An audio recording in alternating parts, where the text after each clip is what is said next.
இந்த புதுச்சேரி கவர்மெண்ட்டை பத்தி நாம சொல்லியே ஆகணும். இது டெஃபினட்டா தமிழ்நாட்டில் இருக்கிற மாதிரி நம்ம திமுக கவர்மெண்ட் மாதிரி கிடையவே கிடையாது. ஏன்னா வேற ஒரு அரசியல் கட்சி நடத்துற நிகழ்ச்சியாகவே இருந்தாலும் அந்த நிகழ்ச்சிக்கு தன்னெழுச்சியா வர நம்ம மக்களுக்கு பாதுகாப்பு கொடுத்து பாரபட்சமே காட்டாம இந்த கவர்மெண்ட் நடந்துகிட்டு இருக்கிறாங்க. அப்படிப்பட்ட இந்த புதுச்சேரி கவர்மெண்ட்டுக்கும் நம்ம புதுச்சேரி சிஎம் சார் அவர்களுக்கும் இந்த நேரத்தில் என்னுடைய மனப்பூர்வமான நன்றிகளை தெரிவிச்சுக்கிறேன்.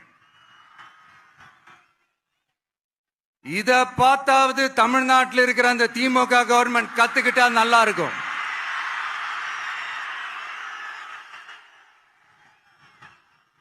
ஆனா அவங்க கத்துக்க மாட்டாங்க. பரவாயில்ல, வரப்போற எலெக்ஷன்ல 100% கத்துக்குவாங்க.